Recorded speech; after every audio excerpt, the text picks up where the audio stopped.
1. No que se refere aos regimes políticos, quem examinar o que eles são e quais os atributos de cada qual, a primeira questão a colocar relativamente à cidade terá de ser: o que é a cidade? Em primeiro lugar, a natureza da cidade é hoje em dia uma questão disputada. Enquanto uns afirmam que foi a cidade que praticou este ou aquele ato, outros afirmam que não foi a cidade, mas sim a oligarquia ou o tirano. Por outro lado, vemos que toda a atividade do político e do legislador está obviamente relacionada com a cidade. Em suma, um regime político resulta de um certo modo de ordenar os habitantes da cidade. A cidade é, pois, uma realidade composta, da mesma maneira que o são todas as outras coisas, que não obstante possuírem diferentes partes, formam um todo composto. Torna-se evidente, portanto, que devemos começar por orientar o nosso estudo para o cidadão, visto que uma cidade é, por assim dizer, um composto de cidadãos. Nesse sentido, cabe-nos considerar, então, quem deveria ser chamado cidadão e o que é um cidadão. Quem é cidadão é uma questão frequentemente disputada. Não há acordo geral, de fato, em torno de uma definição única de cidadão, pois o homem que é tido por cidadão numa democracia, muitas vezes não o é numa oligarquia. Deixando de parte os que se tornam cidadãos a título excepcional, como acontece com os cidadãos naturalizados. Diremos que nenhum indivíduo é cidadão só porque habita num determinado lugar, pois tal como os cidadãos, também os metecos e os escravos possuem um local para habitar. Nem pode o nome de cidadão ser dado àqueles que partilham os mesmos direitos cívicos, e apenas porque lhes é consagrado o direito de acusar ou de se defender em tribunal, visto que tal direito é atribuído também a todos os estrangeiros que dele gozam, em virtude de um tratado. Existem, aliás, muitos lugares onde os metecos residentes, não podendo sequer gozar desse direito em toda a sua plenitude, veem-se constrangidos a escolher um patrono local, pelo que só limitadamente participam na comunidade.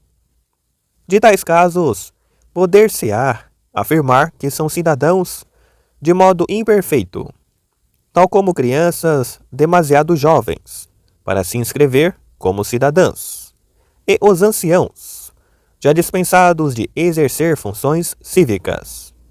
Uns e outros podem ser considerados cidadãos de algum modo, mas não no sentido absoluto do termo. Assim sendo, poderemos considerar os primeiros como cidadãos incompletos e os segundos como cidadãos eméritos, ou então admitir qualquer outra designação, dado que não importa o termo exato, pois o que dissemos é suficientemente claro. Procuramos definir o cidadão em absoluto, ou seja, aquele cidadão que não é desqualificado por nenhuma das ciências que já vimos, e cuja designação exige um corretivo. O mesmo tipo de problemas podem ser levantados e resolvidos, tanto em relação aos destituídos de cidadania, como aos condenados ao exílio. Ora, não há melhor critério para definir o que é o cidadão em sentido estrito do que entender a cidadania como capacidade de participar na administração da cidade e no governo. Dentre os cargos de magistrados, uns são limitados em relação ao tempo, de tal modo que não podem, em caso algum, ser desempenhados duas vezes pelo mesmo titular. Ou então, este pode desempenhá-lo uma segunda vez, mas depois de um determinado intervalo de tempo, ao passo que outros já não têm limite de tempo, tal como acontece, por exemplo, com o cargo de juiz ou de membro da Assembleia. Talvez se possa objetar ainda assim que os juízes e os membros da Assembleia não são detentores de cargos públicos, nem participam no governo da cidade. Todavia, seria ridículo excluir da categoria de magistrados cidadãos com uma autoridade suprema. Não insistamos, porém, nesta questão, porque é apenas um problema de termos, não existindo denominação para o que é comum ao juiz e ao membro da Assembleia. Como designá-los, então, conjuntamente? Atribuamos a ambos, para os distinguir dos governantes, o nome de magistratura indefinida. Podemos estabelecer que são cidadãos todos aqueles que participam desta magistratura. É esta a definição que melhor se adapta a quem se atribui o nome de cidadão. Ainda assim, não devemos esquecer que as coisas cujos substratos apresentam diferenças específicas, podendo um surgir em primeiro lugar, outro em segundo, e assim por diante, ou nada possuem em comum, enquanto tais, ou pouco têm em comum.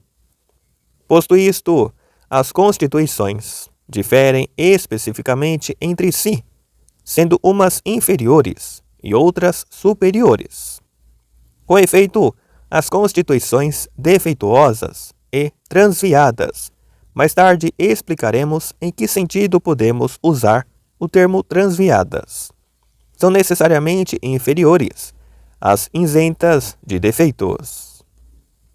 Daqui se segue que também o cidadão difere, necessariamente, em cada regime. E por isso a nossa definição de cidadão é sobretudo a do cidadão no regime democrático. Nos demais regimes é possível aplicar tal definição, mas não necessariamente. Em algumas cidades, o povo não tem funções. Não se instituem assembleias regulares, mas apenas se provocam pontualmente conselhos, sendo as decisões judiciais atribuídas a juízes específicos. Assim sucede, por exemplo, em Esparta, onde os éforos julgam as querelas sobre contratos. Os querontes julgam os homicídios, e os restantes magistrados julgam os demais processos. Em Cartago, determinados magistrados julgam todos os processos. A nossa definição de cidadão pode ser ainda mais apurada. Convém notar que, em constituições não democráticas, não é o magistrado de estatuto indeterminado que exerce cargos na Assembleia e nos tribunais, mas sim o magistrado com competências determinadas. Ou a todos ou a alguns destes magistrados é concedido o poder de deliberar e julgar sobre todas as questões, ou sobre algumas. A natureza da cidadania decorre de modo evidente. Destas considerações, chamamos cidadãos aquele que tem o direito de participar nos cargos deliberativos e judiciais da cidade. Consideramos cidade, em resumo, o conjunto de cidadãos suficiente para viver em autarquia. 2. Costuma definir-se como cidadão aquele cujo pai e mãe são ambos cidadãos, e não apenas um dos progenitores. Outros levam mais longe esta exigência, defendendo que a condição de cidadania requer 2, 3 ou mais gerações de ascendentes.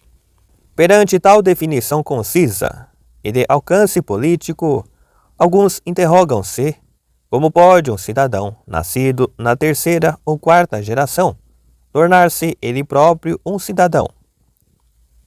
Reconhecendo o embaraço, mas recorrendo à ironia, disse Gorgias de Leontinos. Da mesma forma, que são vasos os vasos produzidos pelos fabricantes de vasos.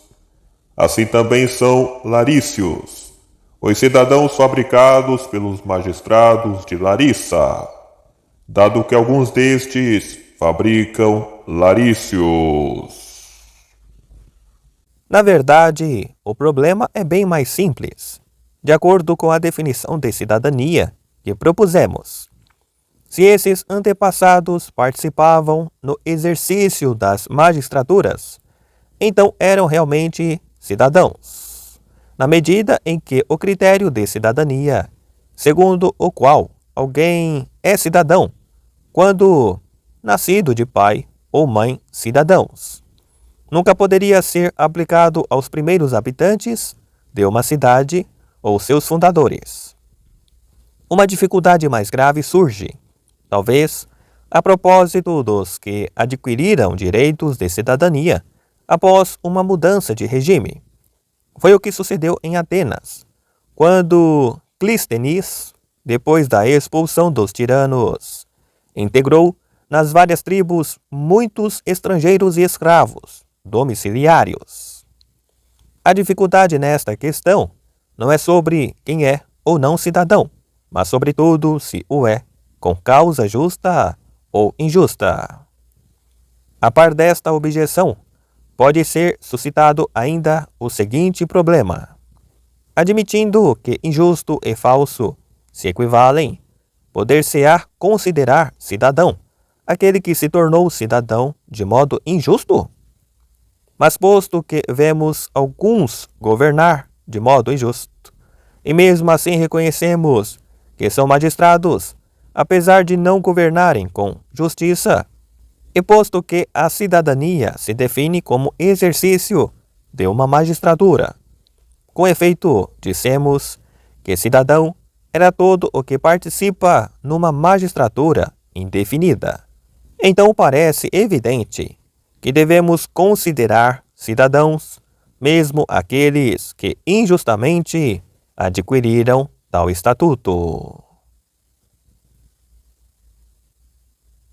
3. A questão de saber se a cidadania é concedida de modo justo ou injusto está relacionada com um debate já referido. Alguns interrogam-se quando um determinado ato pode ou não ser considerado um ato da própria cidade. Por exemplo, quando se passa de uma oligarquia ou tirania para uma democracia, surgem os que se recusam a cumprir contratos anteriores, argumentando que não foi a cidade, mas sim o tirano que os celebrou.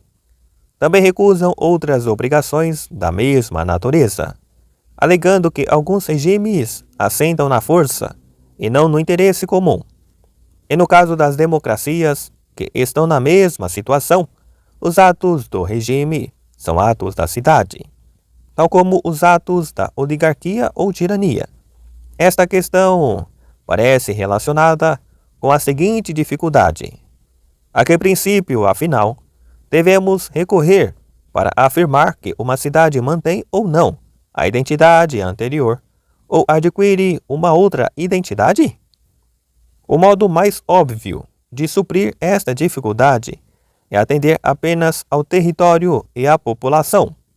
Pode suceder que o território e a população tenham sido separados, habitando uns no lugar e outros noutro. Esta dificuldade não é grave e pode ser facilmente resolvida, se nos lembrarmos que a palavra cidade é utilizada em muitos sentidos. A questão permanece a propósito dos habitantes de um mesmo território. Quando pode uma cidade ser considerada una? Não o será certamente, devido às muralhas, pois teríamos de circundar todo o Peloponeso com uma única muralha. Tal era o caso de Babilônia e de todas as povoações que encerram nos seus limites um povo, mais do que propriamente uma cidade. Consta que 2 dias após a captura de Babilônia, ainda havia uma parte da população que não se apercebera do fato. O estudo desta dificuldade será remetido para uma outra ocasião. O político não deve esquecer a questão das dimensões da cidade. Esse há interesse em ser constituída por uma ou mais etnias. E no caso de ser a mesma população a habitar o mesmo território, dir-se-á que a cidade mantém a sua identidade, enquanto for habitada pela mesma raça, apesar da sucessão contínua de nascimentos e óbitos. Da mesma forma que dizemos que os rios e as fontes têm identidade, apesar do nascimento e fluxo constante de águas? Ou pelo contrário, devemos dizer que a população permanece idêntica pelas razões já apontadas, mas que a cidade é outra? Se a cidade é uma forma de comunidade e uma comunidade de cidadãos num regime, quando se altera a forma de governo, ficando diferente do que estava, parece forçoso que a cidade deixe de ser a mesma, tal como dizemos de um coro que é uma coisa quando é cômico e é outra quando é trágico, apesar de os seus membros permanecerem os mesmos. Também dizemos que uma comunidade ou unidade composta é distinta quando muda a forma da sua composição. A harmonia composta pelas mesmas notas será diferente consoante o modo sejadório ou frígio. Se este é o caso, é óbvio que o critério para determinar a identidade da cidade é o critério de regime, podendo-se-lhe atribuir um nome idêntico ou outro nome, quer tenha os mesmos habitantes ou outros totalmente diferentes, no que se refere ao dever de cumprir ou não as obrigações contraídas. Quando a cidade muda de regime, é uma outra questão. 4. Em continuidade com o que foi discutido, devemos considerar se a virtude de um homem bom e a de um bom cidadão são idênticas ou diferentes. Se esta questão tem de ser investigada, devemos começar por descrever a virtude do cidadão de uma maneira sumária. Assim como o marinheiro é um membro de uma comunidade, assim é o cidadão. Os marinheiros diferem uns dos outros em virtude das diferentes tarefas. Um é remador, outro é piloto, outro vigia, e outros terão ainda outros nomes semelhantes. Sendo este o caso, é claro que a definição mais exata da virtude de cada marinheiro será específica do indivíduo em questão. Mas também é evidente que uma definição comum de virtude se aplica a todos, na medida em que a navegação segura é um objetivo comum que todos devem cumprir e que cada um deseja. Analogamente, quanto aos cidadãos, ainda que sejam desiguais, têm uma tarefa comum, que é a segurança da comunidade. Ora, como a comunidade é o regime político, a virtude do cidadão deve necessariamente ser relativa ao regime, posto que há diferentes modalidades de regime. Não pode existir uma única virtude perfeita do bom cidadão. Mas o homem bom é chamado bom devido a uma virtude única, a virtude perfeita. É claro, pois, que é possível ser um bom cidadão sem possuir a virtude que é a qualidade do homem bom. Podemos chegar à mesma conclusão de outro modo, discutindo a questão na perspectiva do regime melhor. É impossível que uma cidade se componha inteiramente de homens bons. No entanto, cada cidadão deve cumprir bem a função que lhe compete, e é nisso que consiste a sua virtude. Por outro lado, como também é impossível que todos os cidadãos sejam iguais, a virtude do cidadão não pode ser idêntica à do homem bom. A virtude do bom cidadão deve pertencer a todos, porque é esta a condição necessária para a cidade ser a melhor. Mas, por outro lado, a virtude do homem bom não pode pertencer a todos, já que não é necessário que sejam homens bons os cidadãos que vivem na cidade perfeita, tanto mais que a cidade é composta por elementos distintos, assim como um ser vivo é composto de corpo e alma, e a alma de razão e de desejo, e a casa de homem e de mulher, e a propriedade de senhor e de escravo. Também a cidade é composta por estes elementos e ainda por outros diferentes. Daqui segue-se que não pode existir uma virtude idêntica em todos os cidadãos, assim como não pode haver uma só virtude comum ao corifeu e aos seus coreutas. É, pois, claro que a virtude do bom cidadão e a do homem bom não são absolutamente idênticas, mas poderá coincidir em alguém a virtude do bom cidadão e a do homem bom? Não chamamos homem bom e prudente ao governante responsável e dizemos que o político deve ser prudente. Na verdade, alguns sustentam que a preparação do governante deveria ser específica. Por isso vemos que os filhos dos reis são educados na equitação e na arte da guerra, como escreve Eurípides, supondo que existe educação especial para o governante. Para mim, nada de requintes, mas apenas os saberes que a cidade precisa. Se a virtude do governante é idêntica à do homem bom, mas se o governado também é cidadão, segue-se que a virtude do bom cidadão não pode ser idêntica à do homem bom, exceto em certos casos. A virtude do cidadão comum é diferente da do governante, e talvez por isso disse Jasão que Tive fome todas as vezes que não fui tirano. querendo dizer que não sabia viver como simples particular.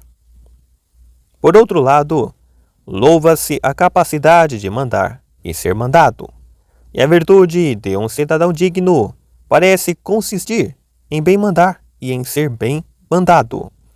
Se afirmamos que a virtude do homem bom é a de mandar, enquanto a do bom cidadão é a de mandar e obedecer, as duas virtudes não podem louvadas do mesmo modo. Se governante e governado, segundo parece, devem adquirir conhecimentos distintos, e não os mesmos, e se o cidadão deve adquirir e partilhar ambos, a consequência é óbvia. Existe uma autoridade própria do Senhor, e com isto queremos dizer a autoridade que se exerce nos serviços indispensáveis. Quem manda não precisa de saber fazer, mas apenas de saber utilizar. A outra capacidade tem um caráter servil e, por outra, entendo a aptidão de realizar tarefas, serviços. Dizemos que existem vários tipos de serviços, pois há muitas tarefas a executar. Uma destas formas de serviço é a dos trabalhadores manuais. Este serviço, como o seu próprio nome indica, é feito por homens que vivem do trabalho com as suas mãos, classe a que pertencem os artesãos. Esta é a razão pela qual, em algumas cidades, os artesãos eram excluídos dos cargos políticos, até surgir a forma extrema de democracia. O homem bom, o político e o bom cidadão não devem aprender as tarefas desempenhadas pelos subordinados, exceto em ordem a satisfazer necessidades pessoais. Nesse caso, deixaria de existir senhor de um lado e escravo do outro. Existe, todavia, uma autoridade que governa os que têm a mesma origem e os que são livres. É a esta autoridade que podemos chamar política. E este é o gênero de autoridade que o governante deve começar por aprender, sendo governado, tal como se aprende a ser comandante da cavalaria, servindo sob outro comandante, e a ser general de infantaria, servindo sob outro general, como comandante de regimento ou de companhia. Por isso, é boa máxima afirmar que não pode mandar bem quem nunca obedeceu. governante e governado têm virtudes diferentes, enquanto o bom cidadão deve saber e poder governar assim como ser governado. A virtude do cidadão consiste em reconhecer a autoridade dos homens livres, sob os dois pontos de vista. Estas duas aptidões são próprias do homem bom, e se a temperança e a justiça adquirem formas específicas no governante, porque a temperança e a justiça do cidadão governado, mas livre, são de espécie diferente. É evidente que a virtude do homem bom, por exemplo, a sua justiça, não será apenas de um gênero, mas de diferentes. Um gênero que lhe serve para agir como governante e outro que lhe serve para agir como governado. A temperança e a coragem também são diferentes no homem e na mulher.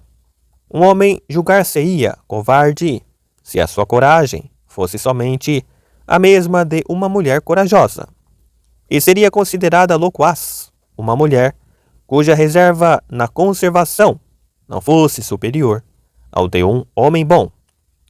Em casa, o homem tem uma função diferente da mulher. Aquele tem a função de adquirir, esta a de conservar. A prudência é a única virtude peculiar ao governante. As outras formas parecem pertencer tanto aos governantes como aos governados. A virtude peculiar aos governados não pode ser a prudência, mas sim a opinião verdadeira.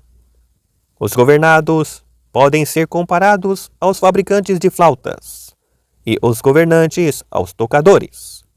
Estas considerações mostram se a virtude do homem bom e a do bom cidadão são idênticas ou diferentes, e em que sentido são idênticas ou diferem. 5. Ainda há a questão que permanece por considerar em relação ao cidadão. É verdadeiramente cidadão aquele que pode partilhar do poder, ou devem os trabalhadores manuais ser incluídos entre os cidadãos? Se considerarmos cidadãos os que não participam das magistraturas, não é possível que a virtude do bom cidadão pertença a todos, porque senão todos seriam cidadãos. E com efeito, o trabalhador manual é um cidadão. E se nenhum deles for cidadão, em que classe devem ser incluídos? Com efeito, não são nem metecos, nem estrangeiros, e tampouco escravos e libertos, que pertençam a qualquer das classes mencionadas. A verdade é que não podemos considerar cidadãos todos os que são indispensáveis à existência da cidade. As crianças não são cidadãos no mesmo sentido que os adultos. Os adultos são absolutamente cidadãos. As crianças são condicionalmente cidadãos, mas imperfeitos. Em tempos remotos e em certos lugares, os trabalhadores manuais eram escravos e estrangeiros, e continuam a sê-lo hoje na sua maioria. A cidade mais perfeita não fará do trabalhador manual um cidadão. Caso a admitir como tal, a definição de virtude cívica, de que já falamos, não alcança todos os cidadãos, nem apenas os homens livres, mas só os que estão isentos de trabalhos indispensáveis à sobrevivência. Destes, os que estão a serviço de um só indivíduo são escravos, os que servem à comunidade são trabalhadores manuais ou trabalhadores não qualificados.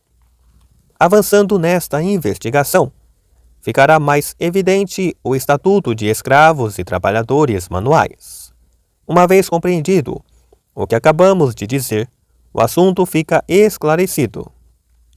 Como existem vários regimes, devem também existir várias espécies de cidadãos, em particular de cidadãos governados.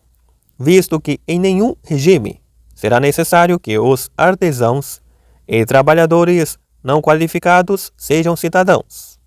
Em alguns regimes será impossível, como sucede, por exemplo, no regime de tipo aristocrático, em que os cargos são distribuídos com base na virtude e no mérito. Neste caso, não pode dedicar-se à prática da virtude o homem que tem uma vida de trabalhador, artesanal ou não qualificado. Também nas oligarquias, o trabalhador não qualificado não pode ser cidadão, já que a participação nos cargos políticos depende de um grande montante de riqueza. Mas um trabalhador manual pode ser cidadão, porquanto os artesãos tornam-se muitas vezes homens ricos.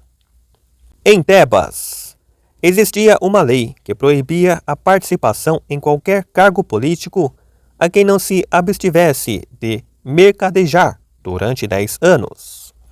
Por outro lado, em muitos regimes, a lei vai ao ponto de atribuir a cidadania a estrangeiros. Em algumas democracias, basta ter a mãe cidadã para se ser cidadão. E existem muitas cidades em que a mesma lei se estende aos filhos ilegítimos. Tais leis devem-se à falta de cidadãos genuínos. É apenas devido à escassez de população que surgem tais leis. Quando a população aumenta, priva-se progressivamente de cidadania os filhos de pais escravos. De seguida, os nascidos de mãe cidadã. E por último, a cidadania é confinada aos que são cidadãos, pelo lado do pai e da mãe. Estas considerações provam que existem várias espécies de cidadão cujo nome apenas cabe em sentido estrito a quem partilha as honras da cidade. Tal como diz, Homero é semelhante a um estrangeiro a quem não se prestam honras. Com efeito, o que não partilha das honras da cidade é como o meteco, um estrangeiro residente. Quando este procedimento é feito às ocultas, o intuito é enganar o resto da população. Quanto à questão de saber se a virtude do homem bom e a do bom cidadão são idênticas ou diferentes, a resposta resulta claramente do que foi atrás dito. Em algumas cidades, existe coincidência entre o homem bom e o bom cidadão. Noutras cidades, não. Finalmente, não é qualquer um que é bom cidadão, mas apenas o político que tem ou pode ter autoridade, quer individualmente, quer com outros, para a condução dos negócios públicos. 6. Uma vez definidos estes assuntos, importa considerar, de seguida, se devemos admitir se existe um ou vários tipos de regime. Se existirem vários tipos, quais são, quantos são e como diferem uns dos outros? Um regime pode ser definido como a organização da cidade no que se refere a diversas magistraturas, e, sobretudo, as magistraturas supremas. O governo é o elemento supremo em toda a cidade e o regime é, de fato, esse governo. Nas constituições democráticas, o povo é supremo. Pelo contrário, nas oligárquicas, apenas alguns têm a supremacia. Por isso dizemos que estes dois regimes são diferentes, argumento que retomaremos também a propósito dos demais regimes. Temos que determinar, em primeiro lugar, para que fim se constitui a cidade e quantas são as formas de governo relativas ao homem e à vida em comunidade. No nosso primeiro livro, onde foram definidas a economia e a autoridade do Senhor, referimos, entre outras coisas, que o homem é por natureza um ser vivo político. Apesar de não carecer de auxílio mútuo, os homens desejam viver em conjunto. Também é verdade que estão unidos pela utilidade comum, na medida em que a cada um corresponde uma parcela de bem-estar. Este é o fim principal, quer da comunidade, quer de cada indivíduo. Mas os homens também se reúnem e mantêm a comunidade política, pura e simplesmente, para viver. Por isso já existe um elemento valioso no simples viver, pelo menos se as amarguras da existência não forem excessivas. É evidente que a maior parte dos homens passa por muitas amarguras, devido ao afã de viver, e parecem encontrar na vida uma espécie de felicidade e doçura natural. Também é fácil distinguir os vários tipos de governo que definimos, várias vezes nos trabalhos destinados ao público em geral. A autoridade do senhor, apesar de existir, na verdade, um interesse comum entre o senhor e o escravo, não deixa por isso de exercer-se segundo a conveniência do senhor, e só acidentalmente segundo a conveniência do escravo, porque desaparecido o escravo, não há maneira de se conservar a autoridade do senhor. O domínio sobre a mulher e os filhos e sobre a casa em geral, designado por economia, ou é exercido no interesse dos dominados ou no interesse comum a ambas as partes. Essencialmente é exercido no interesse dos dominados, como vemos nos demais saberes, como a medicina e a ginástica, em que apenas por acidente pode ser considerado o interesse dos que a praticam. Nada impede que o mestre de ginástica seja ocasionalmente um dos que pratica a ginástica, tal como o piloto é sempre um navegante entre a tripulação. O mestre de ginástica e o piloto visam o bem dos que se encontram sob a sua autoridade. Mas, quando eles se convertem em orientados, compartilham acidentalmente os benefícios. É então que o piloto se torna navegante e o mestre de ginástica, ginasta, embora se mantenha mestre de ginástica.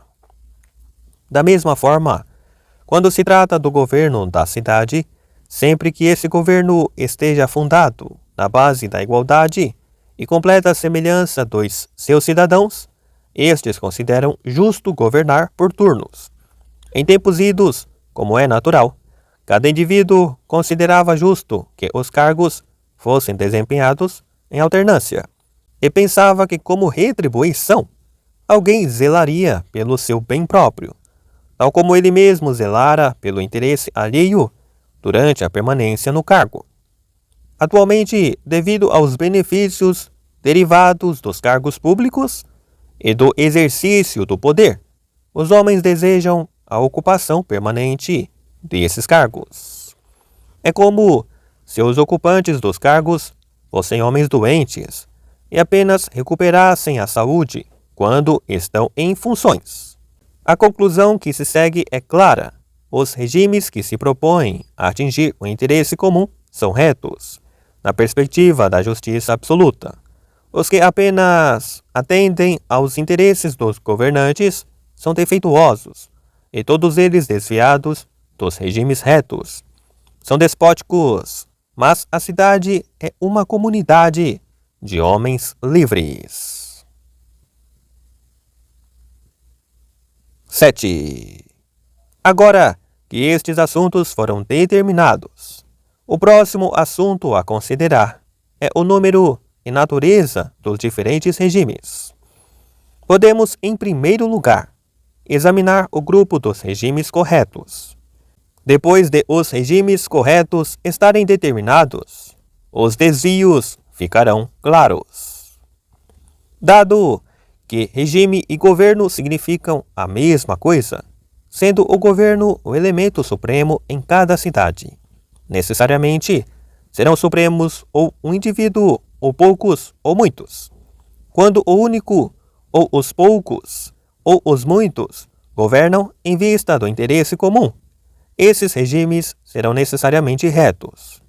Os regimes em que se governa em vista do único, dos poucos ou dos muitos são transviados, ou bem que o nome de cidadão não pode ser atribuído a quem participa do regime, ou, se o nome é atribuído, todos devem participar nas vantagens.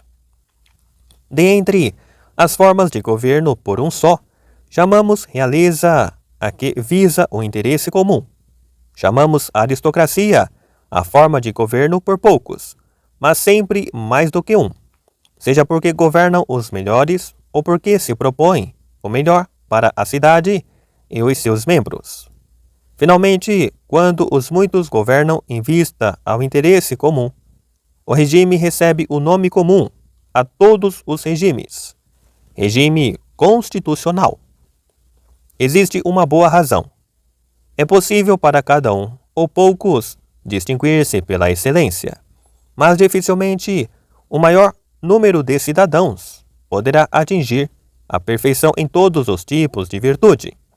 Esta perfeição, contudo, é atingida no valor militar, que se evidencia nas massas.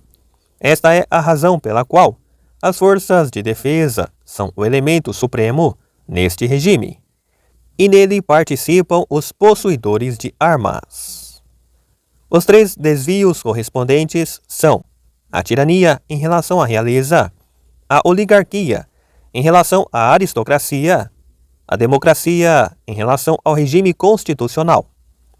A tirania é o governo de um só, com vista ao interesse pessoal.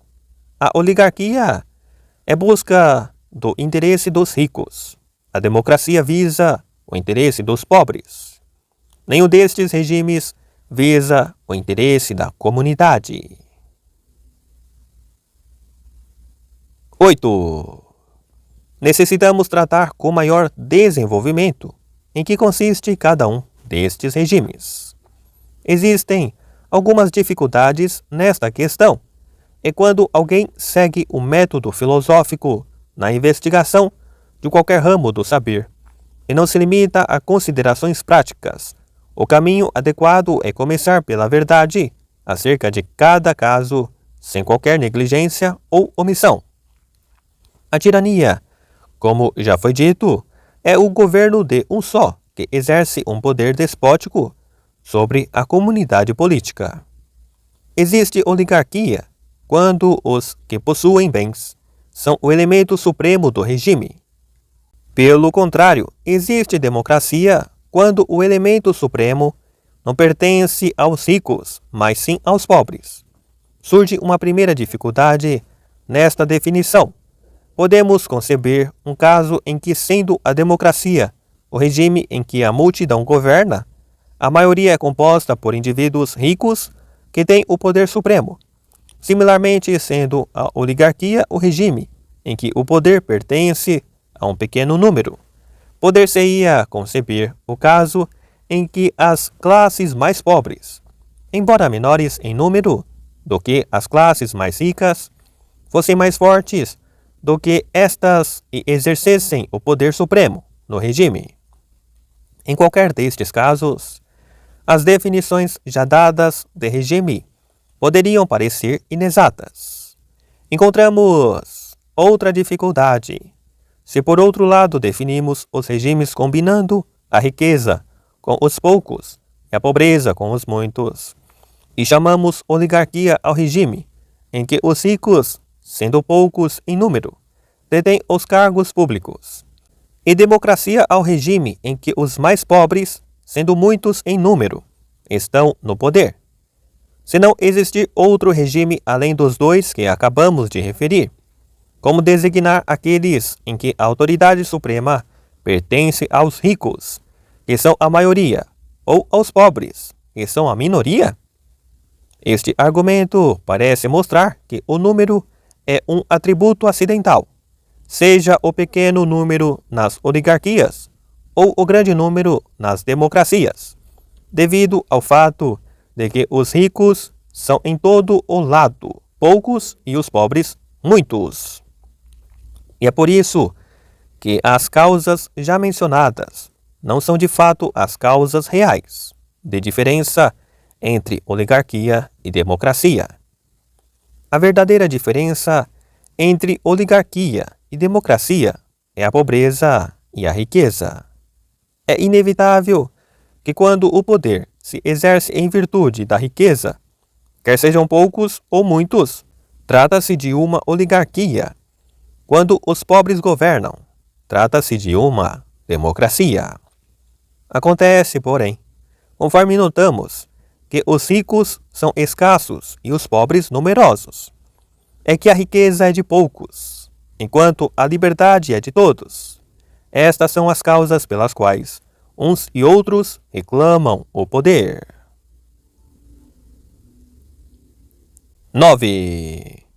Necessitamos de conhecer bem quais são os princípios da oligarquia e da democracia e quais são as concepções oligárquica e democrática de justiça.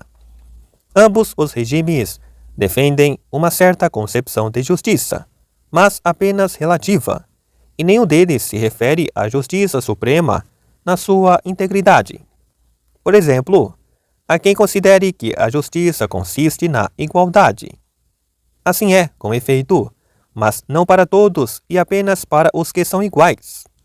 Outros consideram que é justa a desigualdade, e na verdade assim é, mas unicamente para aqueles que são desiguais e não para todos. Ambos os arguentes ignoram os destinatários dos princípios de justiça e cometem erros de juízo. A razão é que estão a julgar em causa própria, e na maior parte dos casos, os homens são maus juízes, quando os seus próprios interesses estão em causa. E como a justiça é relativa às pessoas, e uma justa distribuição é aquela em que os valores relativos das coisas correspondem aos das pessoas que as recebem. Ponto que já tratamos na ética. Os que advogam a oligarquia e a democracia concordam no que se constitui a igualdade das coisas, mas discordam no que a constitui a igualdade dos indivíduos. A razão já foi mencionada, a saber, julgam mal em causa própria. Mas existe ainda uma outra razão. Estão induzidos em erro, porque falam de uma justiça relativa, mas presumem estar a falar da justiça absoluta.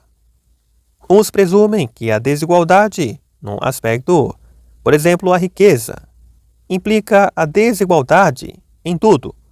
Os outros acreditam que a igualdade num aspecto, por exemplo, a liberdade, significa igualdade em tudo. Mas nenhum deles consegue dizer o essencial. De fato, se os homens se reuniram em comunidades por causa das riquezas, a participação na cidade deveria ser proporcional à participação na riqueza. Neste caso, o argumento dos oligarcas parece forte. Não é justo que, num capital de 100 minas, aquele que deu uma só mina obtenha uma parte igual ao que contribuiu com as restantes, quer no que se refere à soma inicial, quer ao lucro. Porém, os homens não se associaram apenas para viver, mas sobretudo para a vida boa. Caso contrário, existiriam cidades de escravos, ou mesmo de animais, mas é impossível existirem cidades de escravos e de animais, porque estes não partilham da felicidade nem escolhem o seu modo de vida. Tampouco os homens se associaram para formar uma aliança de defesa mútua contra qualquer injustiça, nem para facilitar as trocas e as relações comerciais. Se este fosse o fim, os etruscos e os cartagineses e os demais povos que têm tratados comerciais entre si pertenceriam a uma única cidade. É verdade que tais povos têm acordos relativos à importação e à exportação. Comprometem-se a respeitar uma conduta justa e tratados de defesa mútua.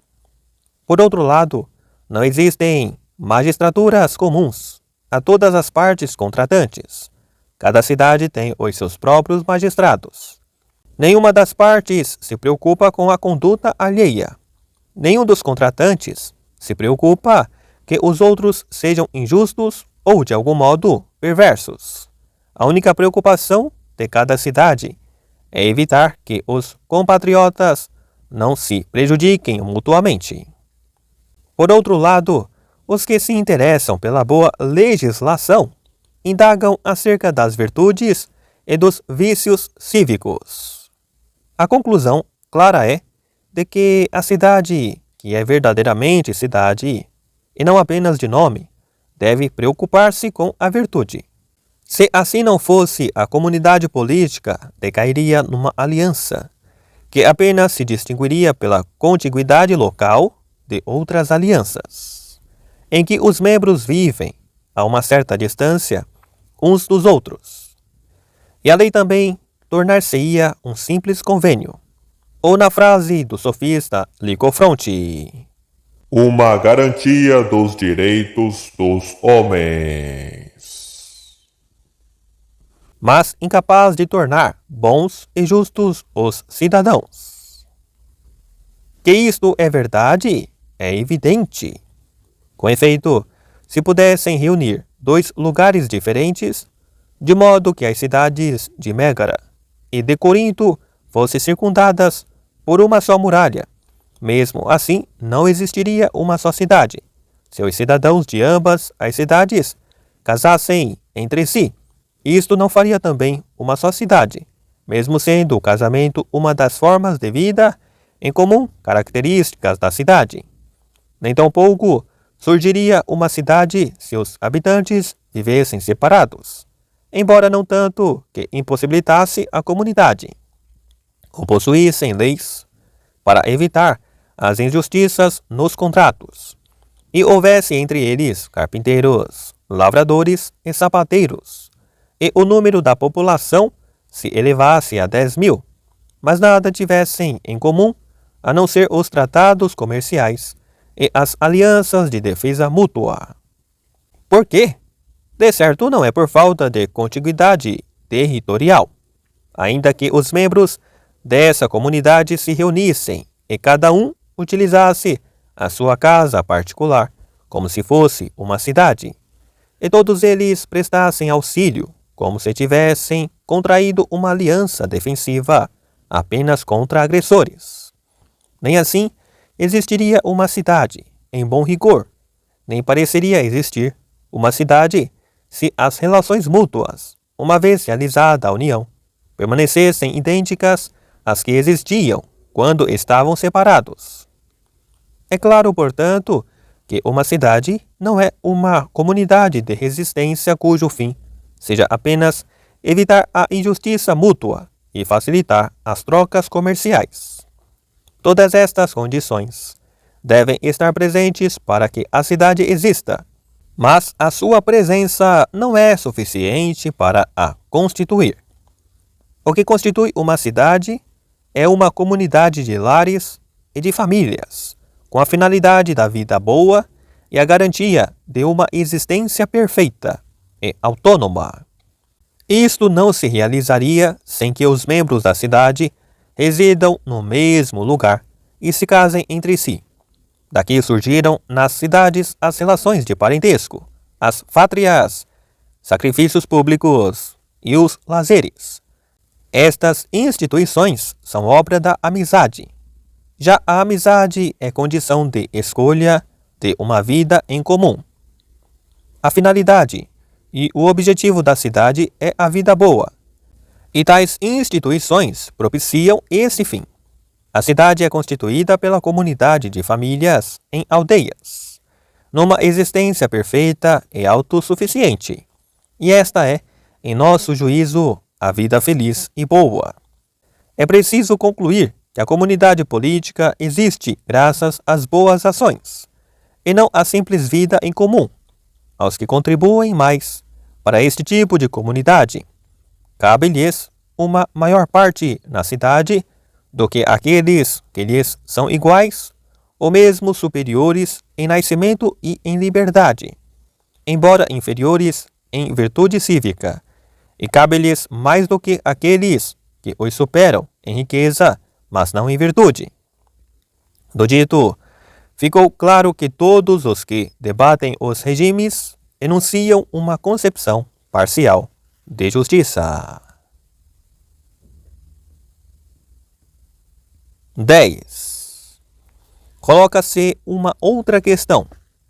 Quem deve ter a supremacia na cidade? A multidão, os ricos, os notáveis, o melhor de todos, ou um tirano? É evidente que todas estas alternativas apresentam dificuldades, pois não será injusto que os pobres, pelo fato de serem mais numerosos, repartam os bens dos ricos? Não, por Zeus, pois é justo o que decidiu a autoridade suprema. Mas então, em que consistirá a suprema injustiça? Tomemos outro caso. Se uma maioria reparte os bens de uma minoria, evidentemente que corrompe a cidade. Mas a virtude não destrói quem a possuir, nem é destruidora da cidade. Pelo que a lei acima referida não pode ser justa. Caso contrário, seria justas todas as ações do tirano. O tirano impõe-se pela violência, porque é mais forte, tal como a multidão se impõe aos ricos. Será então justo que mande a minoria formada pelos ricos? Será justo que estes procedam de modo idêntico, saqueando e confiscando os bens do povo? Se este procedimento fosse justo, então também o outro o seria. Mas é evidente que tudo isto está mal e é injusto. Serão, pois, as classes superiores que devem governar e ter supremacia em tudo? Se assim for, estarão necessariamente todos os demais privados de honrarias por não usufruírem das honras dos cargos públicos? Dizemos que as magistraturas são honras. Caso fossem sempre os mesmos a exercê-las, os restantes ficariam necessariamente privados delas. Será então preferível que o homem mais excelente e mais digno de todos exerça o poder? Este argumento é ainda mais oligárquico, pois será ainda maior o número dos privados de honrarias. Talvez se possa afirmar que está errado entregar a supremacia absoluta a um homem sujeito a paixões que afetam a alma, e não a lei, mas entregar a supremacia à lei, oligárquica ou democrática, não faria qualquer diferença face às dificuldades suscitadas. As consequências seriam idênticas às já referidas.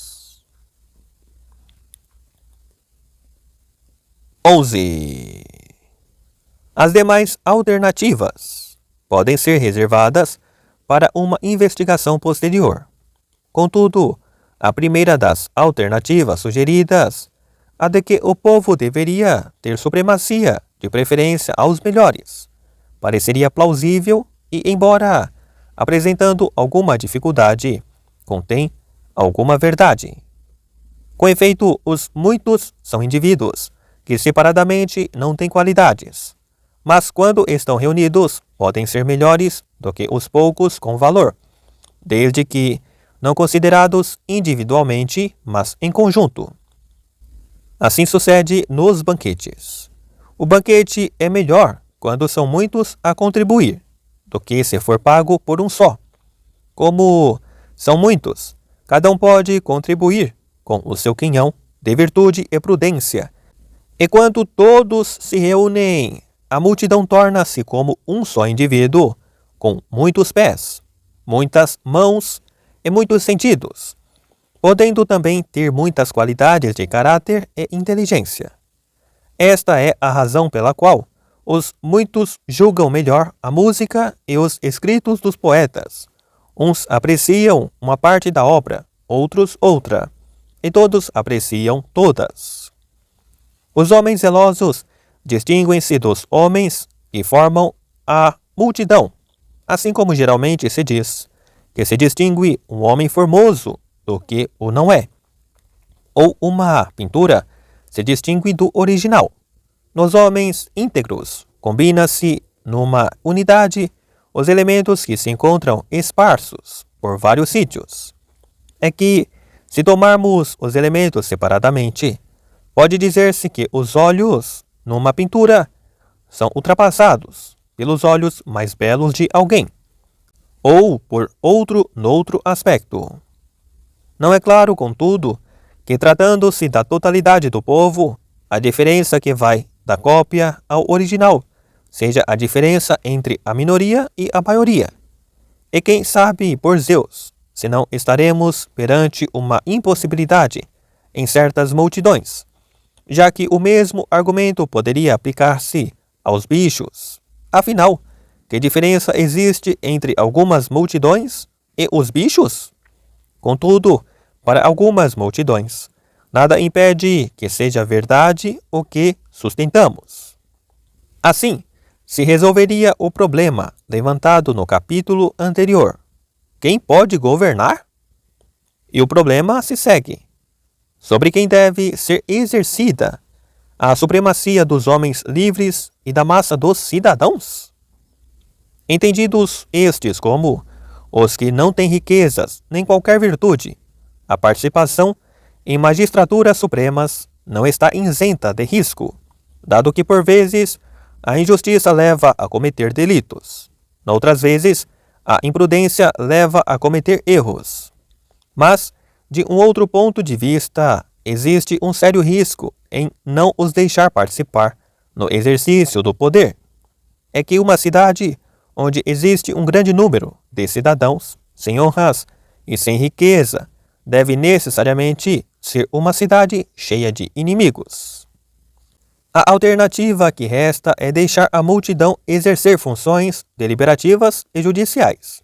E assim, encontramos Solon e outros legisladores a conceder ao povo as duas funções gerais de eleger os magistrados e de os chamar à responsabilidade, não lhes permitindo, contudo, exercer individualmente esses cargos. Em conjunto, o povo tem discernimento e, combinado com os melhores cidadãos, é de préstimo para as cidades, tal como um alimento impuro misturado com o puro torna a refeição mais proveitosa do que uma porção escassa de alimento puro. Cada cidadão isolado julga de maneira imperfeita. Contudo, esta ordenação do regime levanta uma primeira dificuldade.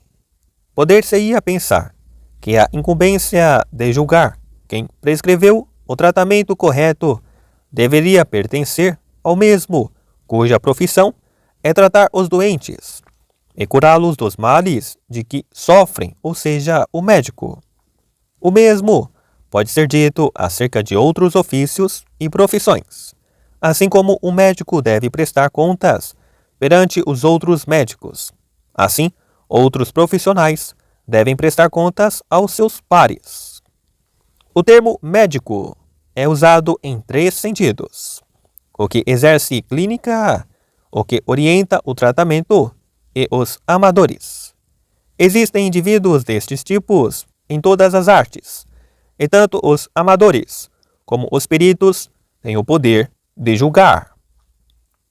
Os mesmos princípios podem ser aplicados a propósito da eleição. A boa escolha é tarefa de especialistas. É tarefa dos conhecedores de geometria escolher um geômetra, e dos que percebem de pilotagem escolher um piloto. E se, em algumas ocupações e artes, mesmo os amadores são capazes de escolher, não o fazem melhor do que os especialistas. Segundo este argumento, pareceria que o povo não deveria ser árbitro, quer na eleição dos magistrados, quer em chamá-los a prestar contas. Contudo, talvez este argumento não seja de todo verdadeiro, a menos que o povo não esteja demasiado aviltado, conforme razões já atrás expostas. Cada indivíduo pode ser um juiz pior do que os especialistas, mas todos juntos são melhores do que os especialistas, ou pelo menos não são piores. Em segundo lugar, em certas atividades, o praticante não é o único, nem mesmo o melhor juiz. É este o caso das atividades cujas obras podem ser entendidas e julgadas, mesmo por aqueles que não possuem a arte. Uma casa, por exemplo, é qualquer coisa que pode ser entendida por outros além do construtor. Na realidade, o utilizador de uma casa, a quem a usa é o dono, julgará melhor do que aquele que a constrói. Um piloto avaliará melhor o leme do que o fabricante. Da mesma forma que é o conviva e não o cozinheiro quem melhor julga o banquete. A primeira dificuldade pareceria considerar-se resolvida, mas existe uma segunda dificuldade ligada à primeira. Parece absurdo que os cidadãos inferiores sejam supremos nas questões mais importantes do que os cidadãos mais dignos. A eleição e a vigilância dos magistrados são as questões mais importantes. Conforme já vimos, existem alguns regimes em que estas funções estão atribuídas ao povo, cabendo à Assembleia Popular a supremacia em todas estas questões. Independentemente da idade, os pequenos proprietários participam na Assembleia com funções deliberativas e judiciais. Os grandes proprietários exercem as funções de tesoureiro e de general, ou ocupam outros dos cargos mais elevados. Esta dificuldade também poderia ser resolvida de modo análogo à primeira, sendo corretas as seguintes disposições. Não é o juiz, o membro da Assembleia, e o conselheiro que tem autoridade, mas sim o tribunal. O conselho é a Assembleia Popular, e cada membro individual é apenas parte destes órgãos. Quero com isto dizer que juiz, membro da Assembleia e conselheiro são partes. É justo que a massa tenha supremacia nas questões mais importantes, já que a Assembleia, o Conselho e o Tribunal são compostos por muitos cidadãos, e a propriedade de todos os membros destes órgãos é maior do que a propriedade dos indivíduos que ocupam os postos mais altos, individualmente ou em pequeno número. Com isto, esclarecemos estas questões. A primeira dificuldade, já referida, esclarece, antes de mais, que são as leis corretamente estabelecidas que devem ter a supremacia, e os magistrados, sejam um ou vários, apenas devem ter supremacia nos aspectos que as leis não podem resolver diretamente, devido à dificuldade de promulgar leis que prevejam todos os casos.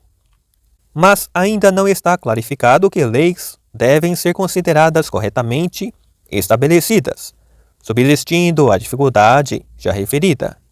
Tal como os regimes, as leis ou são boas ou más, justas ou injustas.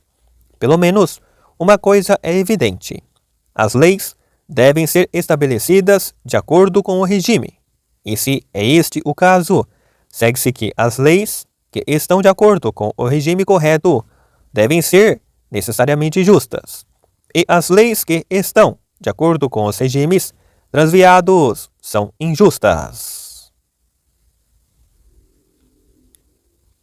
12. Em todas as ciências e artes, o fim em vista é um bem. O maior bem é o fim visado pela ciência suprema entre todas. E a mais suprema de todas as ciências é o saber político. E o bem em política é a justiça que consiste no interesse comum. A opinião geral é de que a justiça consiste numa certa igualdade. Até certo ponto, esta opinião geral está de acordo com os tratados filosóficos onde nos ocupamos das questões éticas. De fato, dizem que a justiça é relativa a pessoas e que deve existir igualmente para os iguais. Mas uma questão que não pode ser ignorada é saber em que consiste a igualdade e a desigualdade. Isto levanta uma dificuldade e implica uma filosofia política. É possível argumentar que as magistraturas deveriam ser distribuídas desigualmente com base numa superioridade. Qualquer que fosse o bem, desde que os cidadãos em nada difiram noutros aspectos, mas pelo contrário, sejam completamente semelhantes. Com efeito, indivíduos diferentes têm direitos e méritos diferentes. Se este argumento for verdadeiro, a cor, a estatura ou outra característica de excelência conferem aos que a possuem uma certa pretensão a maiores direitos políticos. Mas não será errado este argumento? O erro salta à vista e é evidente nas outras artes e ciências. Entre tocadores de flauta igualmente hábeis na sua arte, não seriam de preferência os bem-nascidos a ser dotados de flautas, pois não é o mais bem-nascido que toca melhor. A quem desempenhar melhor o seu trabalho, deve ser dado o melhor instrumento. Se ainda assim não ficou claro o que referimos, mais evidente ficará se insistirmos neste ponto. Se um tocador de flauta se destaca na sua arte, mas é inferior em bom nascimento e beleza, e mesmo que qualquer dessas qualidades, isto é, bom nascimento e beleza, sejam um bem superior ao da arte da flauta, e mesmo que tais qualidades superem a arte da flauta numa proporção superior a que o melhor tocador de flauta supera os seus companheiros de arte. Não obstante, é a ele que deveremos dar as melhores flautas. Mas se fosse como acabamos de dizer, a superioridade de riqueza e o bom nascimento deveriam contribuir para o desempenho dessa função, mas o fato é que não contribuem. Existe ainda outra objeção. Se aceitamos este argumento, qualquer bem é comparável com outro qualquer. Com efeito, se é preferível ter uma certa estatura, a estatura, em geral, poderia competir com a riqueza e com a liberdade. De modo que, se alguém se distingue em estatura mais do que outro em virtude, e a estatura, em geral, prevalece sobre a virtude, então tudo será comparável. Se determinada grandeza é superior a outra, nada impede que exista outra que seja igual. Sendo esta comensurabilidade impossível, é evidente que, em questões políticas, torna-se razoável que a aspiração às magistraturas não se funde numa desigualdade qualquer. Que uns sejam lentos e outros rápidos não é razão para que uns tenham mais direitos e outros menos. Os concursos atléticos são o lugar para premiar essa diferença. Pelo contrário, a pretensão de magistraturas deve fundar-se nos elementos que compõem a cidade. É com razão que os bens nascidos, os livres e os ricos disputam as honras. Os que ocupam uma magistratura devem ser necessariamente livres e pagar impostos. Uma cidade, com efeito, nunca poderia ser composta apenas por pobres e escravos. Mas, se a riqueza e nascimento livre são elementos necessários, é evidente que também o são a justiça e o valor guerreiro, sem as quais não é possível o governo da cidade. Sem os dois primeiros elementos, é impossível a existência da cidade, e sem os dois últimos, é impossível a boa administração. 13. Na perspectiva da existência da cidade, poderiam parecer justificadas todas essas pretensões, ou pelo menos algumas delas. Na perspectiva da vida boa, seria justo atender sobretudo à educação e à virtude. Como já referimos, não devem ter a igualdade em tudo aqueles que são iguais apenas num aspecto, e não devem ter desigualdade em tudo os que são desiguais, também só num aspecto. Os regimes que se fundam nestas pretensões, nascimento e riqueza, são transviados. Notamos antes que estas pretensões são justas num certo sentido, mas não em absoluto. A pretensão dos ricos é em parte justa, porque possuem mais terra e a terra é comum. e além disso tem maior respeito pelos contratos. A pretensão dos homens livres e bem-nascidos é justa porque assenta numa afinidade mútua. Os mais bem-nascidos são mais cidadãos do que os de nascimento inferior, e o bom nascimento é uma honra na pátria. Além disso, os que descendem dos melhores serão melhores, já que o bom nascimento é uma virtude na estirpe. Do mesmo modo, também, podemos dizer que são justas as pretensões da virtude, porque dissemos que a justiça é uma virtude comunitária, que acompanha necessariamente todas as outras. Também se justificam as exigências dos muitos face aos poucos, uma vez que, em conjunto, são mais fortes, mais ricos e melhores. Considerando estes elementos reunidos numa cidade, os bons, os ricos, os bem-nascidos, ou qualquer outro grupo de cidadãos, duvidaríamos ainda sobre quem deve ou não governar? Em qualquer dos regimes já mencionados, é indiscutível o veredito sobre quem deve governar, porquanto tais regimes diferem entre si, conforme os dirigentes. Num, a supremacia cabe aos ricos, no outro, aos homens íntegros. O mesmo se passa com os restantes. Mas aqui examinamos quem governa quando os diferentes grupos estão simultaneamente presentes. Por exemplo, se os virtuosos forem muito poucos, como proceder? Consideraremos apenas o fato de serem poucos para as funções a exercer, vendo se serão capazes de administrar a cidade, ou também se serão demasiado numerosos para formar sozinhos uma cidade? Há uma dificuldade que se aplica a todos os que disputam as magistraturas e as honras políticas. Poder-se-ia crer, com efeito, que os que reivindicam o poder por causa da riqueza não apresentam boas razões, e o mesmo ocorre com os que pretendem fundar o poder no bom nascimento.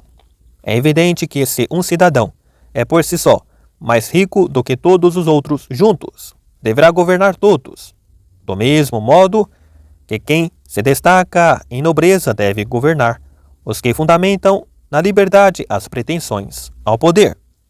O mesmo sucederá, talvez, nas aristocracias, a propósito da virtude. Caso se encontrasse um só homem bom, melhor do que todos os outros que formam o corpo político, ainda que fossem todos nobres, ele deveria exercer a supremacia, segundo o mesmo direito. Assim, supondo que os muitos devam exercer a supremacia, porque são mais fortes do que os poucos, no caso de um só, ou mais do que um, mas menos do que a maioria, serem mais fortes do que os outros, seria a eles, mais do que a multidão, que a supremacia deveria ser concedida. Tudo isto parece demonstrar claramente que não é correto nenhum dos critérios em virtude dos quais se considera justo que uns homens exerçam a supremacia e os demais obedeçam. E mesmo contra aqueles que pretendem, devido à sua virtude, exercer o poder do governo, ou contra os que invocam a sua riqueza, as multidões podem apelar a uma justa razão. Há ocasiões em que as multidões, tomadas em conjunto e não individualmente, podem ser melhores e mais ricas do que a minoria. Isto permite-nos, ademais, enfrentar uma dificuldade levantada por alguns e muito discutida. Pergunta-se se o legislador, que deseja estabelecer as leis mais retas, deve legislar tendo em consideração os interesses dos melhores cidadãos, ou do maior número deles, quando se encontra na situação acima referida. O que é reto deve entender-se como equitativo, e o que é reto, equitativamente, deve visar o interesse da cidade e da comunidade dos cidadãos.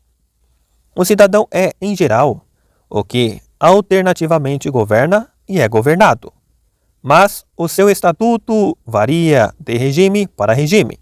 No regime melhor, é cidadão aquele que é capaz e que escolhe deliberadamente governar e ser governado, visando uma vida virtuosa. Se existir um indivíduo ou vários, mas insuficientes para formar a população da cidade, tão preeminentes em virtude que nem a virtude nem a capacidade política dos outros se possam comparar às deles, se forem vários, ou as suas, se for um só. Um tal indivíduo ou indivíduos não devem ser tratados como simples partes da cidade. Tratá-los-emos injustamente se apenas os acharmos dignos de direitos iguais, sendo eles tão desiguais em virtude e capacidade política. O indivíduo, assim, torna-se como um Deus entre os homens. Por aqui se vê que a legislação se refere necessariamente àqueles que são iguais em nascimento e capacidade, enquanto para os seres superiores não existe lei, eles mesmos são a lei.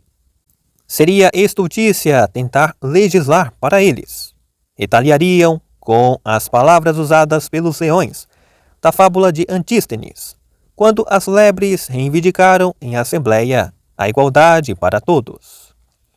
Isto explica também por que razão houve democracias que instituíram o ostracismo. Tais regimes, com efeito, parecem procurar a igualdade mais que tudo, e por consequência declaravam o ostracismo e baniam da cidade, por um período determinado, todos aqueles que parecessem ter demasiada influência devido à sua riqueza, às suas relações ou qualquer outra forma de poderio político. Diz o próprio mito que os argonautas abandonaram Heracles por uma razão semelhante. Anau-Argo recusou tê-lo entre a tripulação, visto que era muito superior a todos os demais. Do mesmo modo, não devemos considerar inteiramente justas as censuras dos críticos, a tirania e ao conselho dado por Periandro e Trasíbulo. Consta que Periandro não respondeu ao mensageiro enviado por Trasíbulo para pedir um conselho. Apenas cortou as espigas que ultrapassavam as outras em altura, nivelando o campo em que os dois se encontravam. O mensageiro relatou o que sucedera sem compreender o alcance, mas Trasíbulo percebeu que deveria eliminar os indivíduos que se destacam entre os demais. De fato, nem só os tiranos têm este procedimento, nem são só eles que dele beneficiam. Oligarquias e democracias procedem da mesma maneira. O ostracismo, a seu modo, também tem o efeito de eliminar e exilar os cidadãos que se destacam. Assim, agem os donos do poder contra povos e cidades. Os atenienses, por exemplo, contra os habitantes de Samos, Quios e Lesbos. Assim que os atenienses os dominaram pela força, humilharam-nos, violando os tratados anteriores. Da mesma maneira, o rei da Pérsia dizimou repetidamente medos e babilônios, e todos os povos que, ciosos do seu poder de outrora, mantinham uma atitude arrogante. O problema é geral para todos os regimes, mesmo para os regimes retos. Se os regimes transviados adotam esta prática com a única preocupação do interesse particular, também adotam os regimes que têm em vista o bem comum. As artes e ciências, em geral, também fornecem uma prova evidente. Um pintor nunca permitiria a uma personagem um pé que ultrapassasse a devida proporção, por muito belo que parecesse. Um construtor de barcos nunca toleraria uma popa ou qualquer outra parte do navio em desproporção com o resto. Um mestre de coro nunca admitiria um coreuta cuja voz fosse mais forte e mais bela do que a dos demais membros do coro. Perante esta regra, nada pois impede os monarcas de estar em pleno acordo com a sua cidade, desde que apenas se recorra ao ostracismo quando o acréscimo do próprio poder serve o interesse das respectivas cidades. O argumento em prol do ostracismo possui alguma justificação quando se funda numa reconhecida superioridade, seria preferível que o legislador, desde o início, concebesse um regime que não carecesse de tal remédio. Só em segundo lugar, em caso de necessidade, tentaria remediar a situação com o referido corretivo. Mas, na realidade, não é isto que tem sido aplicado nas cidades. Em vez de considerar o interesse do próprio regime, recorre-se ao ostracismo com intuito faccioso. Nos regimes transviados, é manifesto que esta prática é vantajosa e justa em relação aos interesses particulares, mas é evidente que não é justa, falando absolutamente. Contudo, no regime melhor, o recurso ao ostracismo suscita uma grave dificuldade. A dificuldade não resulta de uma preeminência fundada em qualidades tais como o poderio, a riqueza ou a popularidade, mas no fato de alguém se destacar em virtude. Como proceder neste caso? Ninguém diria de certo que se deveria banir ou mandar para o exílio tal indivíduo. Não se diria tampouco que deveria estar submetido ao poder dos demais. Isso seria como pretender governar Zeus, partilhando o governo com ele. A alternativa que resta e que parece fundada na natureza é que todos obedeçam voluntariamente a um tal homem. Desse modo, os que se lhe assemelham seriam para sempre reis nas suas cidades. 14. Após as considerações precedentes, será melhor passar ao exame da realeza. É, no nosso ponto de vista, um dos regimes corretos. Temos que considerar se ter um rei é do interesse das cidades ou territórios que se pretendem governar bem, ou se, pelo contrário, é preferível um outro regime, ou se esta forma de governo é proveitosa para certas cidades, mas não para outras.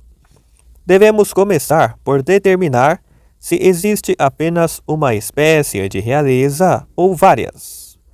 É fácil ver que a realeza abrange diferentes espécies e que o modo de governo não é idêntico em todas.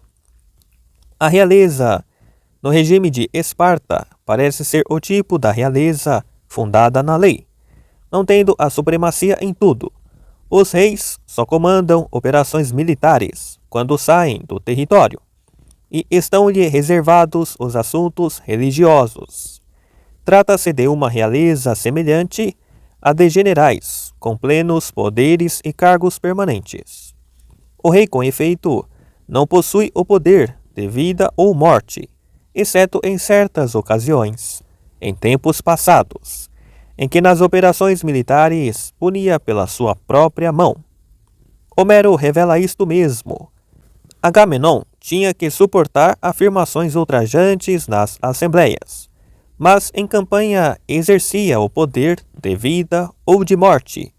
O certo é que ele diz: quem eu encontrar foragido do campo de batalha, dificilmente escapará. Os cães e os abutres despedaçá-lo-ão. Tal é o meu poder de infligir a morte.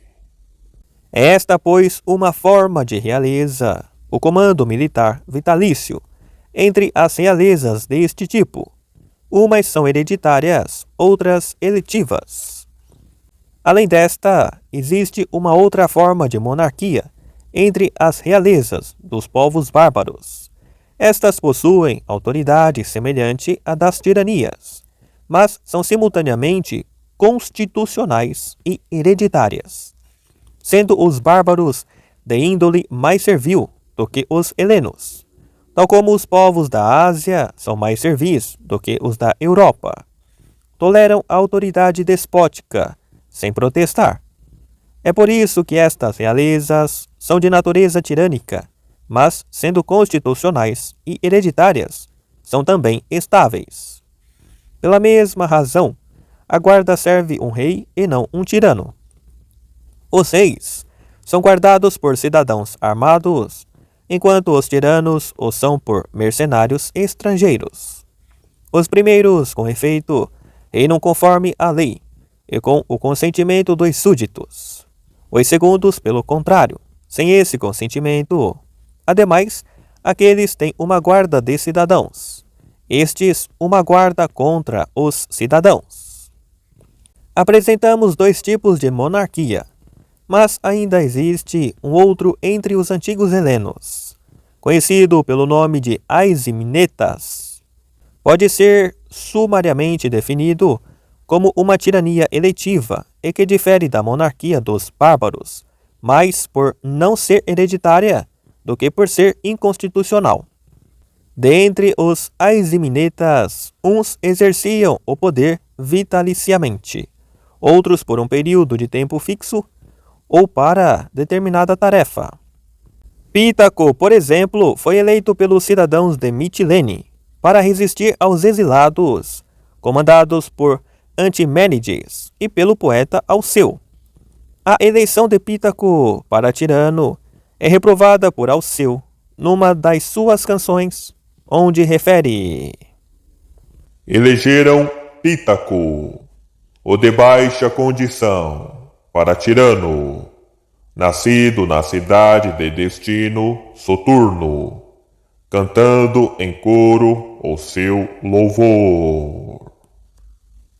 Estas monarquias eram e ainda são de tipo tirânico, devido ao caráter despótico, mas são de tipo régio, porque assentam na eleição e no consentimento dos súditos.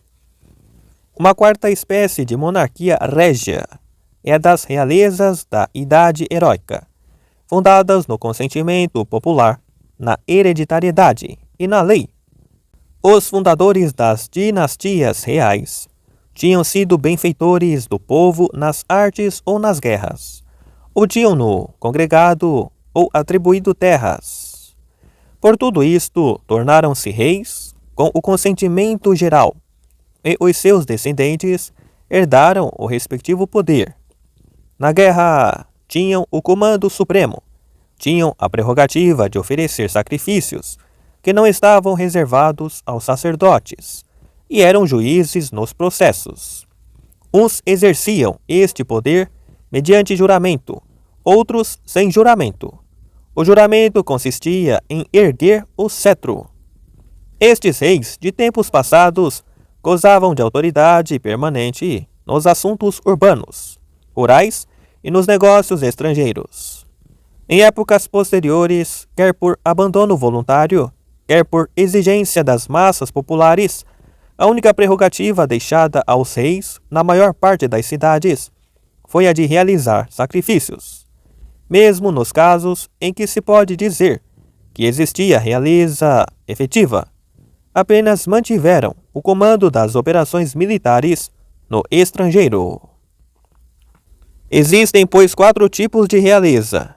A primeira, a realeza da Idade Heróica, baseada no consentimento geral, mas limitada a um tempo restrito, e em que o rei atua como general, juiz e chefe do culto religioso. A segunda, a realeza dos bárbaros, onde o rei exerce, por direito hereditário, uma autoridade despótica, mas constitucional, fundada na estirpe. A terceira, a realeza aiziminética, que é uma forma eletiva de tirania. E, em quarto lugar, a realeza de tipo espartano, que é um comando militar, permanente e hereditário. Estes 4 tipos diferem entre si nos aspectos acima mencionados. Existe, porém, um quinto tipo de realeza, a que é exercida por um só indivíduo, do mesmo modo que cada povo ou cada cidade tem autoridade sobre os interesses públicos. Corresponde ao poder doméstico, tal como o poder doméstico é uma espécie de realeza da casa. Este tipo de realeza pode ser visto como poder doméstico sobre uma ou várias cidades, e sobre um ou vários povos. 15. Por assim dizer, apenas falta considerar 2 formas de realeza. A última já mencionada é a espartana. As outras formas, na maior parte, são tipos intermédios. já que os reis têm menos poder do que na realeza absoluta, mas mais poderes do que no tipo espartano. A nossa investigação reduz-se praticamente a duas questões. A primeira consiste em saber se a existência de um general vitalício, de base hereditária, ou no esquema de rotação, é vantajosa ou nociva para as cidades. A segunda questão é a de saber se é vantajoso ou nocivo que um só homem decida de modo supremo sobre todas as coisas. A análise de um comando militar supremo pertence mais ao estudo das leis do que ao das constituições. Como em qualquer regime pode existir um general permanente, ponhamos de parte esta questão. A outra espécie de realeza é uma forma de regime, e por isso devemos considerá-la e examinar brevemente as dificuldades que suscita. A nossa investigação começou por indagar se é mais vantajoso ser governado pelo melhor dos homens ou pelas melhores leis. Os que encaram a realeza como vantajosa argumentam que a lei só pode enunciar regras gerais. Não fornece preceitos para enfrentar as circunstâncias. Em qualquer parte, seria loucura basear-se em regras escritas para fornecer preceitos. No Egito, só é permitido aos médicos alterar as regras de tratamento após 4 dias. Se o médico se antecipar, é por sua conta e risco. É claro que um regime baseado em regras e leis escritas não é o melhor, pela razão já adotada. Mas a regra geral, já mencionada, deve estar presente na mente dos governantes. De um modo geral, prefere-se quem estiver isento de paixão a alguém em que tal elemento for inato. A lei é isenta de paixão, ao passo que qualquer alma humana forçosamente a possui. Mas, sem dúvida, dir-se-á que, em compensação, o homem decide melhor em casos individuais. Vê-se que este homem deve ser necessariamente um legislador e que devem existir leis, mas estas não devem ter a supremacia quando se desviam da sua finalidade. Evidentemente que devem ser supremas nos outros casos, mas em tudo o que não puder ser decidido totalmente pela lei, ou pelo menos bem decidido, deverá a autoridade de decidir pertencer a um só indivíduo, ao melhor ou a todos? Os cidadãos reunidos em assembleia julgam, deliberam e decidem, e as decisões referem-se a todos os casos individuais. Qualquer cidadão, tomado singularmente, é certamente por comparação inferior ao melhor. Mas a cidade é composta por muitos indivíduos, e tal como uma refeição para a qual todos contribuem é melhor do que uma refeição oferecida por um só indivíduo. Pela mesma razão, a massa popular julga melhor, em muitos assuntos, do que um só indivíduo, seja este quem for. Acresce que é mais fácil corromper um corpo numeroso de cidadãos, tal como um grande volume de água. A massa não está tão sujeita à contaminação quanto o pequeno número. Quando um indivíduo se deixa dominar pela cólera ou outra paixão semelhante, a sua capacidade de julgar fica necessariamente contaminada. Mas não é fácil que todo um povo se encolerize e se engane simultaneamente. Consideremos uma multidão de homens livres que nada fazem à revelia da lei, exceto nos casos em que esta é omissa. E se esta condição for difícil de cumprir com muita gente, suponhamos, pelo menos, que existe uma maioria de indivíduos que sejam, simultaneamente, homens bons e bons cidadãos. Quem estará mais livre da corrupção? O governante individual ou o corpo de cidadãos, que, constituindo numericamente a maioria, são todos homens bons? Não será evidente que são estes últimos? Mas não se dividirão em parcelas, ao passo que um só é indivisível. A isto é preciso contrapor que a maioria pode ter uma alma tão virtuosa quanto um só indivíduo. Se chamarmos aristocracia o governo de uma maioria de homens igualmente bons, a realeza o governo de um só homem bom, a aristocracia seria melhor para a cidade do que a realeza, quer a autoridade se faça acompanhar de uma força armada ou não, desde que surja um número suficiente de homens bons. A razão por que a realeza foi outrora tão frequente talvez se deva ao fato de ser raro encontrar indivíduos de virtudes excepcionais, sobretudo quando se habitavam cidades diminutas. Outra razão pela qual os reis eram nomeados devia-se ao fato de serem benfeitores, o dever de qualquer homem bom. Mas desde que surgiu um grande número de cidadãos semelhantes em virtude, estes começaram a não suportar o governo de um só, e a procurar um poder partilhado em comum e a estabelecer uma constituição. Depois, tornando-se menos virtuosos, enriqueceram à custa do erário público. É a esta origem que podemos atribuir o aparecimento da oligarquia, em que a riqueza é honrada. As oligarquias transformaram-se primeiro em tiranias, e estas em democracias. Os governantes, limitando cada vez mais o seu número devido à cupidez cada vez maior, fortaleceram as massas até que estas se revoltaram, e assim nasceram as democracias. Agora que as cidades se tornaram maiores, também é mais difícil que nasça uma forma de regime diferente da democracia. Se a realeza for aceite como a melhor forma de governo para as cidades, qual será então a posição dos filhos dos reis? Os seus descendentes deverão também reinar? Se se tornarem como alguns, será a ruína. Nesse caso, o rei, por ser senhor do poder, não transmitirá o poder ao descendente. Mas isso não é fácil de acreditar, posto que é uma decisão difícil e supõe mais virtude superior do que é normal na natureza humana. Existe uma outra dificuldade relacionada com a força militar.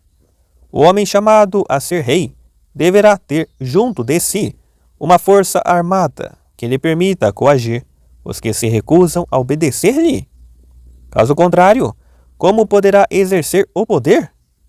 Mesmo um governante supremo, respeitador da lei, que de sua livre vontade nunca infringiu a lei, deve necessariamente possuir uma força para fazer respeitar as leis.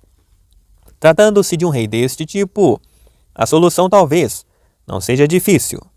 Deveria dispor de uma força armada superior a cada indivíduo ou grupo de indivíduos, mas inferior à multidão. Tal era a proporção da guarda consignada pelos antigos, sempre que elegiam um chefe intitulado de Aizmineta ou de tirano da cidade. Foi também essa a dimensão da força que alguém aconselhou o povo de Siracusa a atribuir a Dionísio quando este pediu um corpo de guarda. 16. Trata-se agora de debater o caso do rei que em tudo procede de acordo com a sua vontade, como vamos examinar. A realeza que atua segundo a lei, como já notada, não é em si um regime específico. Com efeito, em qualquer forma de regime, pode existir um comando militar vitalício, seja numa democracia, seja numa aristocracia. Muitas cidades colocam um só indivíduo à cabeça da administração. Existe uma magistratura deste tipo em Epidâmino e outra em Oponto, embora com poderes mais limitados. Acerca do regime da realeza absoluta, em que o rei de tudo dispõe, segundo a sua própria vontade, alguns pensam que não é conforme à natureza que um só homem seja o senhor absoluto de todos os cidadãos, quando a cidade for composta por indivíduos semelhantes. É que os que são semelhantes por natureza devem ter os mesmos direitos e a mesma dignidade, em virtude da sua própria natureza. E se é nocivo para o corpo atribuir a membros desiguais o mesmo alimento ou vestuário. O mesmo se passa com a distribuição de honras, e o mesmo para a desigualdade entre iguais. A conclusão a extrair é que governar não é mais justo do que ser governado, pelo que se impõe a alternância de poder, mas isto é já uma lei, porquanto a ordem é uma lei. Assim sendo, é preferível que seja a lei a governar e não um dos cidadãos. Segundo o mesmo princípio, ainda que fosse melhor que vários indivíduos tivessem a autoridade, deveriam ser feitos guardiões ou ministros da lei, sendo necessário que haja magistraturas. Não é justo que sejam exercidas por um só indivíduo, pelo menos quando todos os cidadãos são iguais, como é costume dizer-se. Na verdade, tudo o que a lei parece ser incapaz de resolver, também não pode ser conhecido por um só indivíduo. A lei que formou adequadamente os magistrados encarrega-os de decidir e resolver, do modo mais equitativo possível, as restantes questões. Ademais, concede-lhes o direito de corrigir o que, em resultado da experiência, lhes parecer ser melhorável em relação às leis escritas. Assim, exigir que a lei tenha autoridade não é mais do que exigir que Deus e a razão predominem. Pelo contrário, exigir o predomínio dos homens é adicionar um elemento animal. O desejo cego é semelhante a um animal e o predomínio da paixão transtorna os que ocupam as magistraturas, mesmo se forem os melhores dos homens. A lei é, pois, a razão liberta do desejo. Parece que aqui a comparação com as artes é falsa, porque é mal ministrar tratamento médico segundo as regras de um manual, sendo preferível recorrer aos peritos na arte. Os médicos nunca agem contra as regras, mesmo por motivo de amizade, embora sejam pagos por curar os doentes. Já os governantes da cidade agem frequentemente para prejudicar os adversários e favorecer os amigos. Se os doentes suspeitassem que os médicos conspiravam com os inimigos, em proveito próprio para os matar, inclinar-se-iam a procurar um tratamento conforme os preceitos de um manual. Mas o certo é que quando os próprios médicos estão doentes, chamam um outro médico. Os preparadores físicos, quando treinam, recorrem aos serviços de outros preparadores, porque se julgam incapazes de uma avaliação imparcial, sendo juízes em causa própria. Perdem o sangue frio.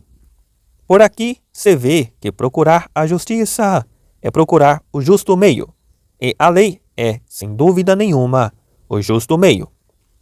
As leis fundadas nos costumes têm supremacia e referem-se a questões ainda mais importantes do que as leis escritas.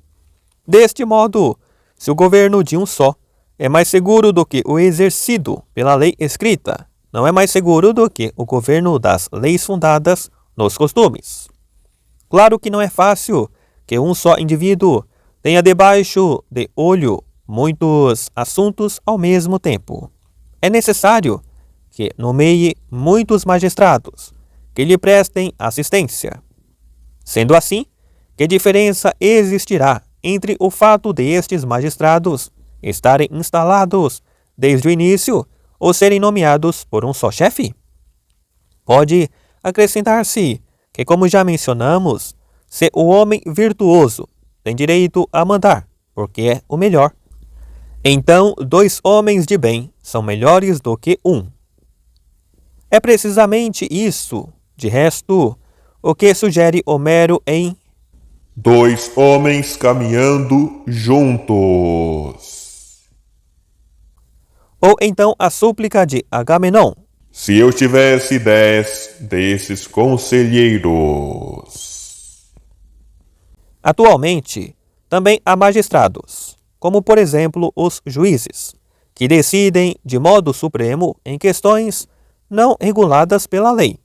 Mas ninguém põe em causa que a lei não deva mandar nem decidir em todas as questões para que é competente. Uma vez que as leis podem cobrir certas questões, mas não todas, isto provoca dificuldades e traz a debate a questão de saber se o governo da melhor lei é preferível ao governo do homem melhor. Ora, é impossível legislar em matéria de deliberação. O que é debatido não é que num tal domínio a decisão pertença necessariamente ao homem, mas sim se pertence a muitos e não a um só. Todo o magistrado formado pela lei julga bem. Pareceria um pouco absurdo que um só homem fizesse melhor vendo com os dois olhos e ouvindo com os dois ouvidos para julgar, e usando as duas mãos e os dois pés para agir, do que o poderiam fazer muitos com muitos órgãos. O fato é que constitui prática corrente dos monarcas fazerem-se rodear de muitos olhos, ouvidos, mãos e pés, e não associam a si também os que são amigos do seu poder e da sua pessoa? É claro que, se não forem seus amigos, não agirão segundo a vontade do monarca, mas, se forem amigos do Senhor e do seu poder, um amigo é como se fora um igual e semelhante. E se por conseguinte o monarca pensar que os seus amigos devem governar, pensa que os seus pares e semelhantes devem governar também. São estas, em suma, as principais questões debatidas acerca da realeza. 17. Os argumentos atrás expostos valem para certos casos, mas não para outros. Um determinado povo é naturalmente destinado para um governo despótico, outro para a realeza e outro para um regime constitucional, o que é justo e vantajoso para cada um deles. Mas o regime tirânico não é conforme à natureza, nem tampouco nenhuma das formas que constituem desvios, porque se desenvolvem contrariamente à natureza. Mas do que já se disse, é manifesto que entre os que são iguais e pares, a supremacia de um só não é justa nem vantajosa, nem quando não existe lei, pois então é ele que ocupa o lugar que deveria estar reservado à lei, nem tampouco se existirem leis, nem se for um bom monarca com bons súditos, nem maus súditos, com um mau senhor, nem mesmo se este indivíduo for de uma virtude superior, salvo numa certa exceção. Temos que indicar essa exceção, e aliás, já tivemos ocasião de a referir anteriormente.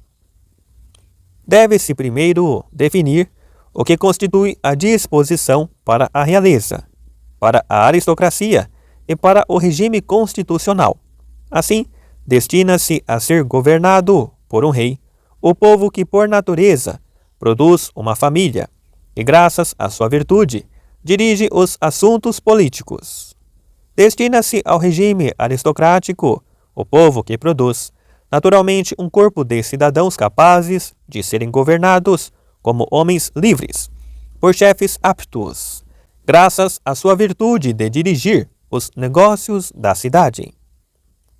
O povo destinado ao regime constitucional é aquele em que existe um corpo de indivíduos com capacidade militar e que podem governar e serem governados, conforme a lei que reparte as magistraturas entre os cidadãos abastados e segundo as suas virtudes.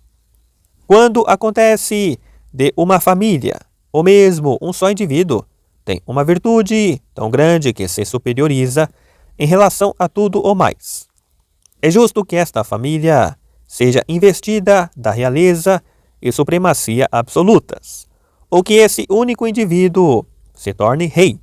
Como se disse atrás, esta solução não é apenas conforme ao princípio da justiça proclamado corretamente pelos que estabelecem as constituições aristocráticas, oligárquicas e democráticas. todas estas formas reclamam-se de uma superioridade que, aliás, não é a mesma. A solução é conforme ao que foi dito anteriormente.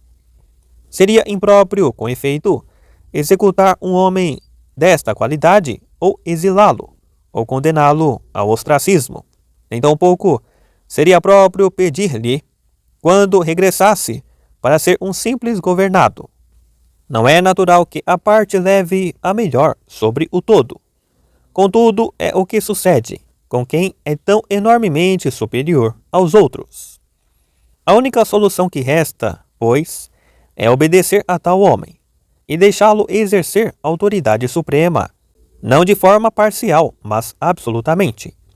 Isto pode bastar como resposta às questões colocadas sobre a realeza, a saber, quais as diversas formas que pode apresentar, se é ou não vantajosa para as cidades, e se é vantajosa, para que gênero de cidade e sob que condições.